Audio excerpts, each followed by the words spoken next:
4ஆம் வகுப்பு A1 S மோசிகா.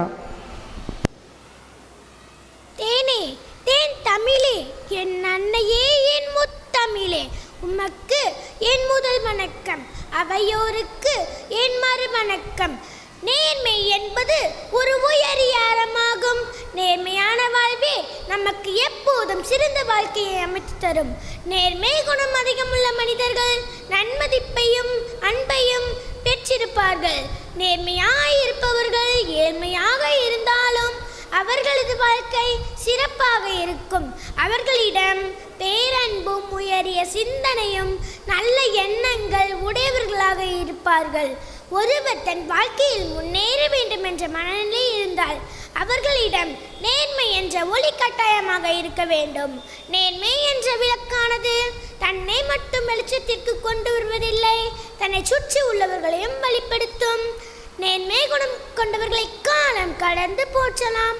நேர்மையாகவும் உண்மையாகவும் உழைப்பதனால் கிடைக்கும் சிறிய அளவு ஊதியம் கூட மிகச்சிறந்த மனநிறைவை கொடுக்கும். உலகில் நேர்மைக்கு எடுத்துக்காட்டாக பல மனிதர்கள் வாழ்ந்துள்ளார்கள்.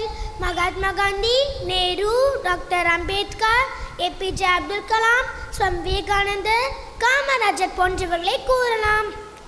கெடுவாக வையாது உலகம், நடுவாக நன்றிக்கண் தங்கியான் தாழ்வு என்ற குரலுக்கு ஏற்றவாறு நேர்மையான முறையில் நல்லதை மட்டுமே செய்கின்ற ஒருவரின் எளிமையான வாழ்வினை கண்டு அவர் வறுமையுற்றார் என்று உலகம் இகழாது.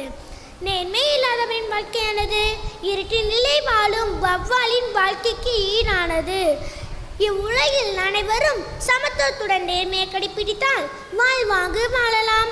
மனித குலத்தில் ஆகச்சிறந்த பண்புகளில் ஒன்று நேர்மை ஆகும். எனவே ஒவ்வொரு மனிதரின் வாழ்க்கையிலும் நேர்மை ஒளியானால் வாழ்வும் ஒளியாகும். நேர்மையாக இருந்து எதை சாதித்து விட்டாய் என்று கேட்பவர்களிடம் தைரியமாக சொல்லுங்கள், நேர்மையாக இருப்பதே பெரிய சாதனைதான் என்ற பழமொழி கூறி விடைபெறுகிறேன். நன்றி, வணக்கம்.